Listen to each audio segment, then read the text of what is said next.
oyebi ke bakangi ona ebembe na ndako. Mese oyebi ke nakangi ona ebembe na kati ya ndako. Oyo te na saki wana eza nini? Il faut namola. Mese oyo te na saki wana na ndako na yo eza nini? Eza eloko ngai na solola ka liboso ba juge liboso ba avocat. O a oza na likambo koloba te? Ah nazali ka moko ta oloba. OK puissant. Aujourd'hui tu mords. Hein? Donc on laisse pas toi. Amoni a ko sa ma sekite. Pona ko tirer yo.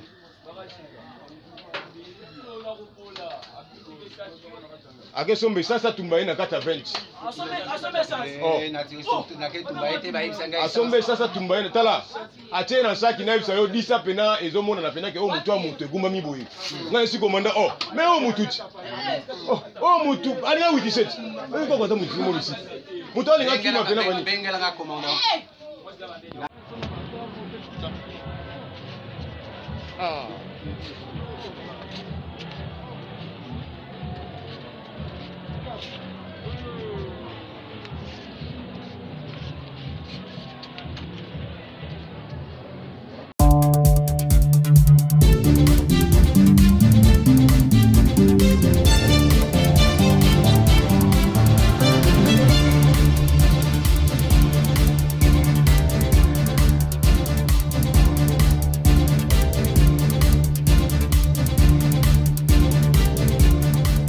Bonjour, bonsoir chers internautes. Bino baye bozwa libaku ya kolandaka biso na chaîne ya Kuli Media Télévision. Topesi bino mbote partout bisika bezwami bino. Bino ba kolanda biso na ba télévision, topesi bino mbote. Ba émission pe ba kolanda biso na ba iPad, ba téléphone, partout vous êtes en tout cas. Merci na confiance pe fidélité oyo bo pesaka pona kolanda chaîne Nabiso Kuli Media Télévision. Il s'est passé quelque chose à Onakisasa. Précisément dans le quartier Ngwaka, na commune Kin, il y a eu un monsieur, Azalaki Bongo Djika, Djika Topé parisien, un parisien refoulé bien sûr, Azonga Nakisasa, mais malheureusement le parisien refoulé a bel et bien tué sa femme. Est-ce qu'il a tué sa femme? Est-ce qu'il n'a pas tué sa femme? Il s'est passé des histoires dans les réseaux sociaux, tu vas commenter dans tous les sens. Kasi biso tellement to lingaka vérité, to lingaka koyeba problème à la source, to kitaki sur le terrain na quartier Ngwaka, na avenir Wakading, juste à côté il y a un souciat Bogolanda commandant ya souciat na policier oyo akangaki wa maîtrisaki le monsieur. Oyo batu ba kolobaki abomaki mwasi na ito pe fiancé na yi. En tout cas na koloba mingi te na kotika bino bolanda histoire ezali bongo vraiment très passionnant kasi baya nzinga ba boyaki oloba mais ba famille ya mwasi oyo babomaki mwana bango epa ya Djika kombo na ye bokolanda na ba image oyo balobi bango bako réagir pour l'instant T kasi bako réagir après, selon Dengue Banquette, Ezali Bongo Nako Lekano. Moi, na Bango, Baboma qui est, il y a de cela presque 3 semaines passées. Tolanda qui est les membres dans les réseaux sociaux, Batouba lobby. Kassibiso qui était sur le terrain. Potos doit version vraie. Qu'est-ce qui s'est passé? Oh, et ça dit que Ndeko Mobali, Akoka Bongo, ko perdre fiancé naye. Est-ce que Yem Taboma qui est topé, Yem Taboma qui était? Tolanda biso na bino na ba image oyo nga moko de donner ma weja na kitaki sur le terrain na wuti bongo ko recueillir et à la fin toko pesa moi conseil pe toko yebisa bino que ce qui est prévu à la longue sur ces dossiers sans pourtant prendre beaucoup de temps. Je vous laisse suivre cet élément et je reviens tout juste à la fin.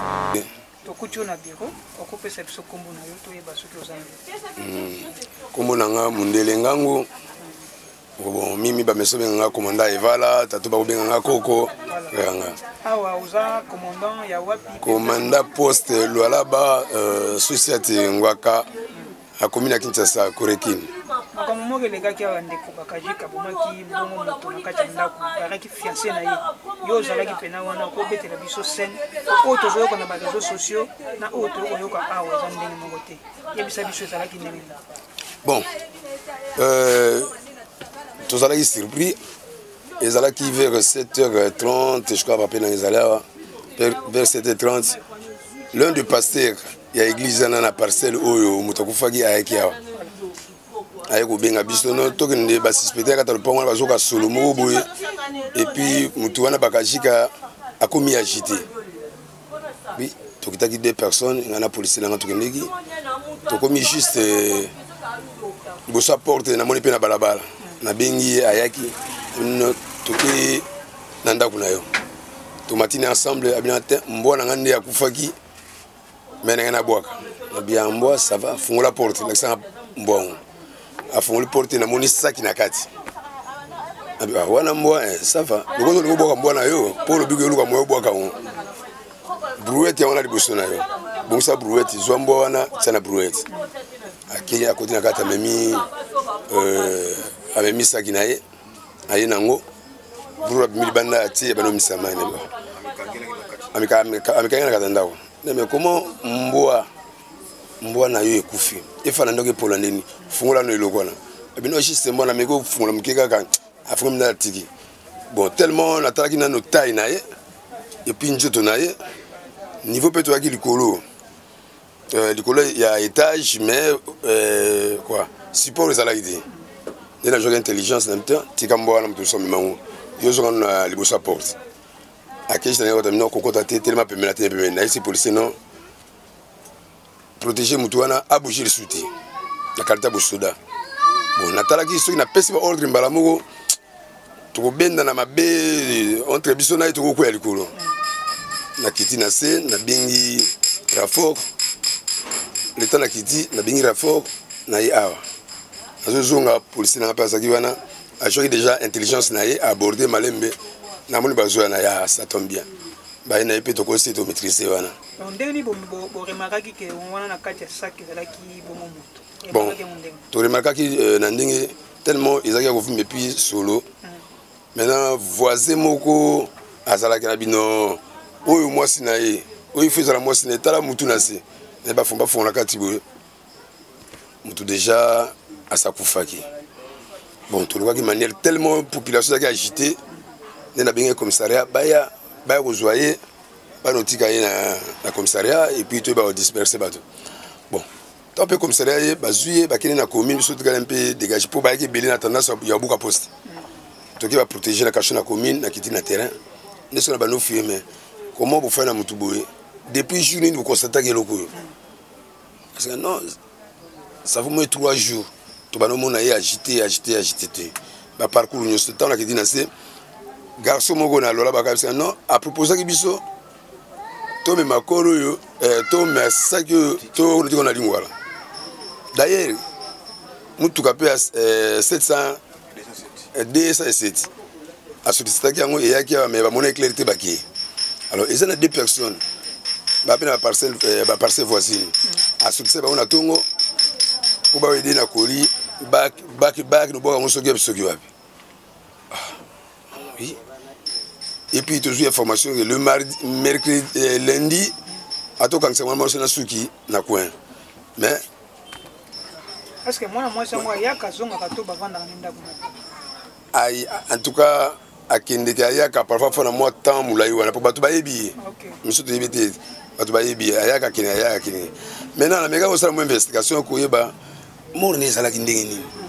Tant na tunaki mo ben non yazala likolo afana na kiti mosi nazaki na sine église tanga mati amoni mosi na téléphone azosolola akoti na kata ndako et afandi quelques minutes après alani mosi na ndako tanga alani na ndako akoti mosi alali bon d'après moi ça a un problème de respiration autant mon aki respiration azaki bien te à maîtriser azuli puta afiniki azongi 4 heures du temps après nde akoti na kati akomona ki mosi na ye akufi afiniki nde natunaki ye bon ntango akufaki mpo na nini oyaki meme na la police te la plus proche oyo sene soki notalaka na vivre na ndako mwasi moye te toyede yo mpo tolongola kor non nazalaki so na position te ba voisin na se o ebisa bango tenaki na position de ngabi on a problème na yo mo.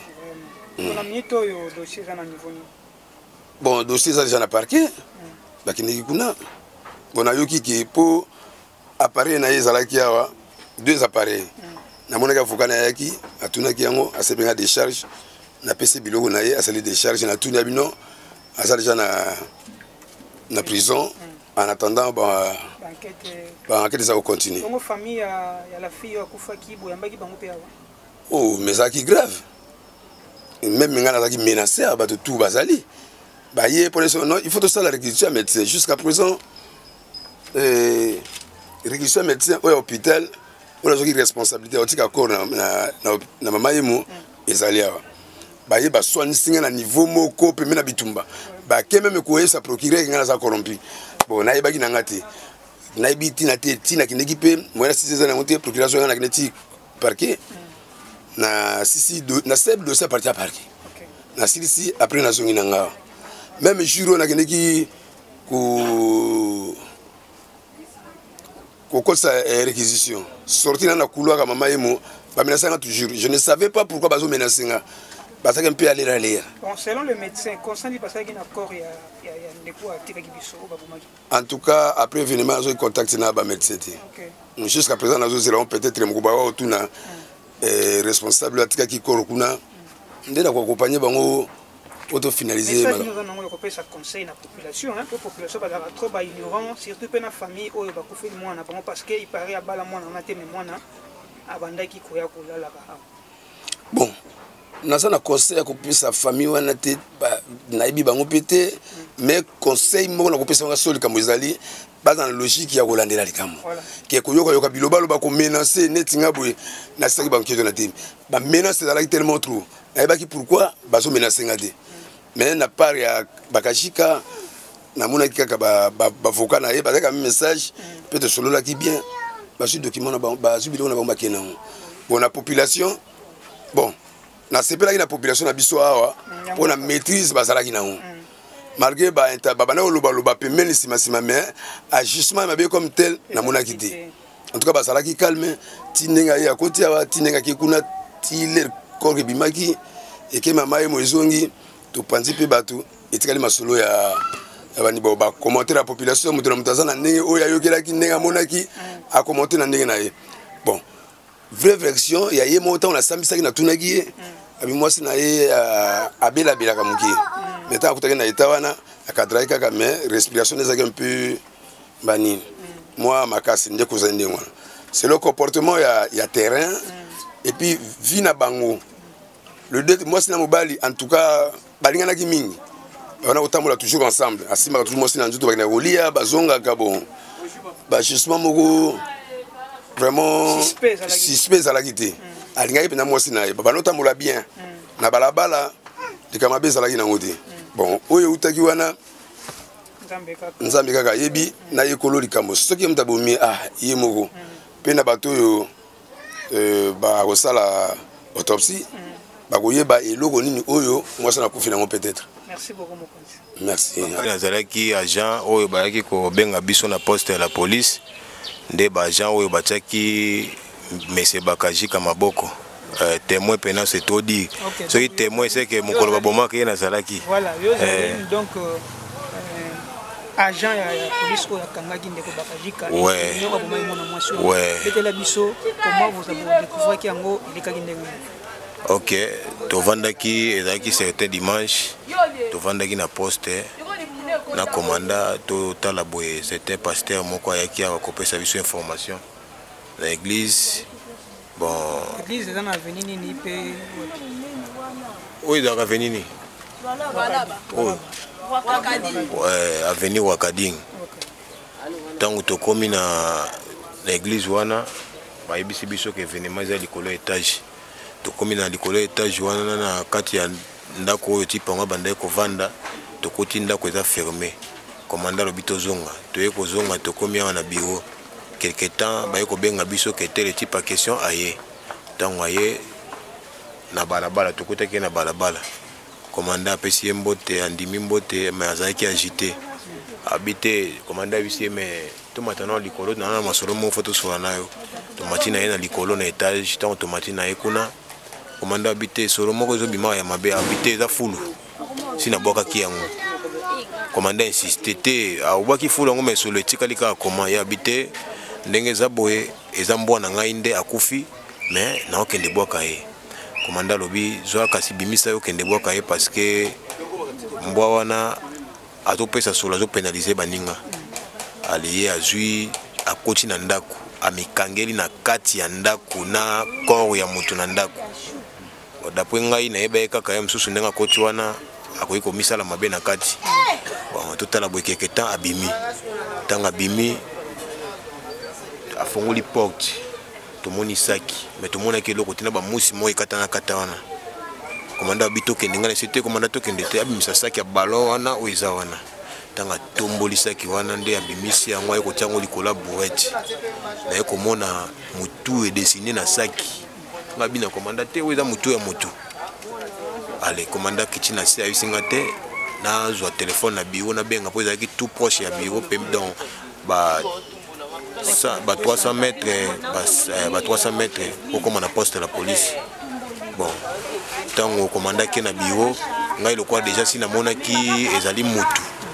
nde na encadrer na ici messé ko kitate moni na se population ezawana soki okiti meki cause kima population wana bakoboma yo ngai nde munazo protéger yo na micho ko kima te parce que osali déjà mabe habité commandant protéger nga tanga libongo na zui na ndiko cadrer akitana setanga bazaki pena costro azaki pena moto ezake soki boye ko kanga fo bozala 10 à 20 loko ezaki mokolo dimanche mokolo tokumisa nzambe pe église pe ezaki na kati ya lupango nzambe asalaki grâce batu bazalaki wana bon na cadre qui quand même ngai moko na petit na biso ya Jean azalaka na biso leto encadre qui tina bureau alekeke tana tala pe commandant ndenga kende ko luka intervention aye ayekuta déjà si to cadre moto wana tito kendeki na ye na commissariat pe ba transfert ye na parquet bon moto wana pena aza mutu mabe donc événement wa salaki atanga na za jamais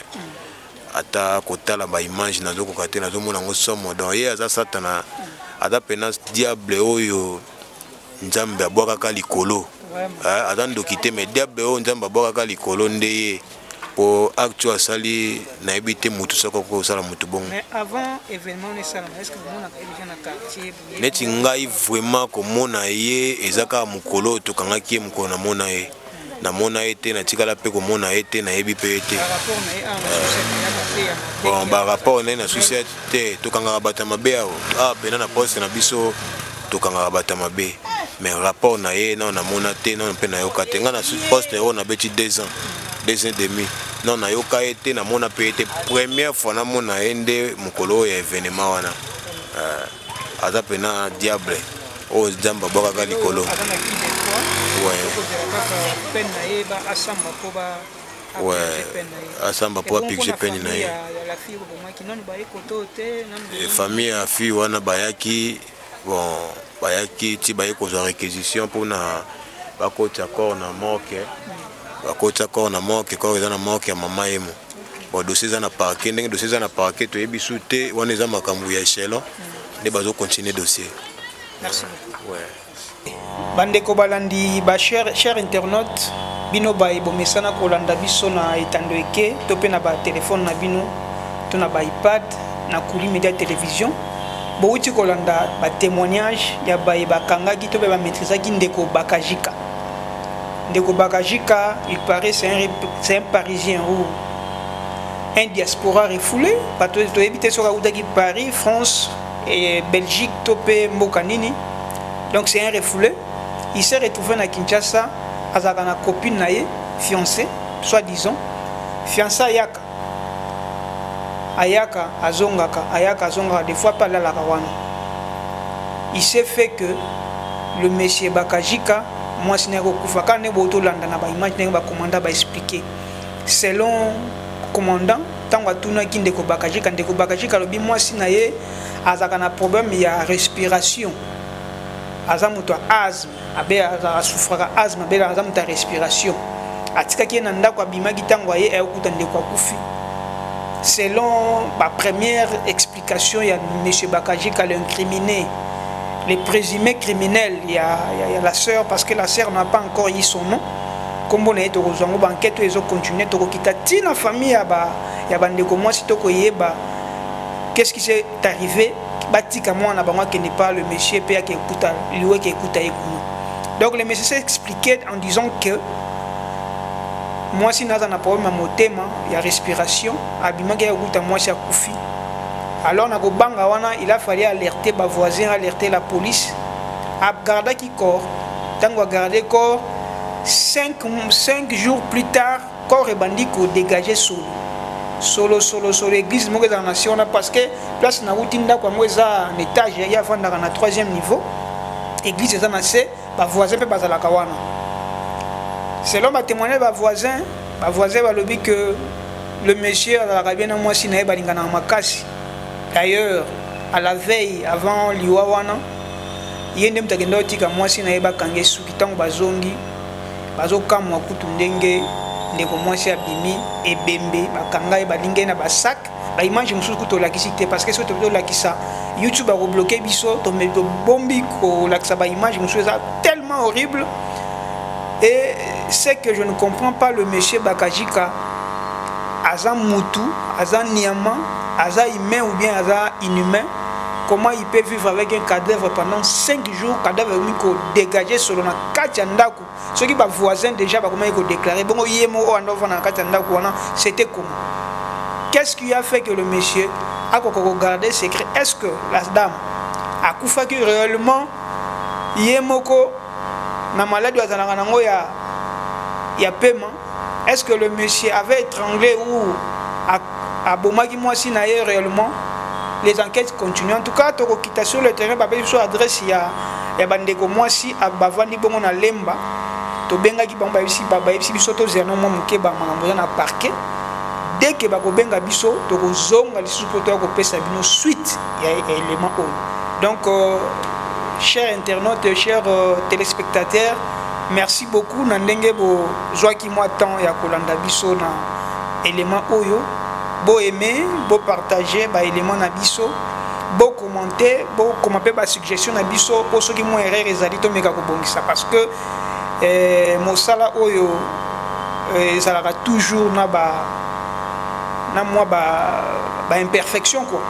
Donc ba réaction na bino to pe ba remarque na bino ndo kesala to perfectionner pour mosala et sala mabongo kitoko na pesi mbote na vieux Thierry Vita. Papa Thierry Vita, oh azali bongo na France, na Paris, yena azali coordinateur ya chaîne Kuli Media Télévision. Merci na soutien.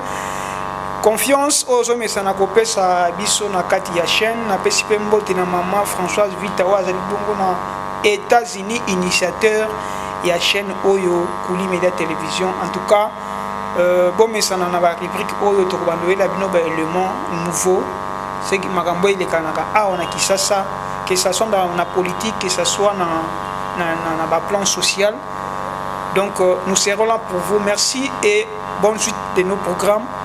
Restez branchés, connectés à Kuli Media Télévision. Moi c'est Dieudonné Maweja. Je vous dis au revoir.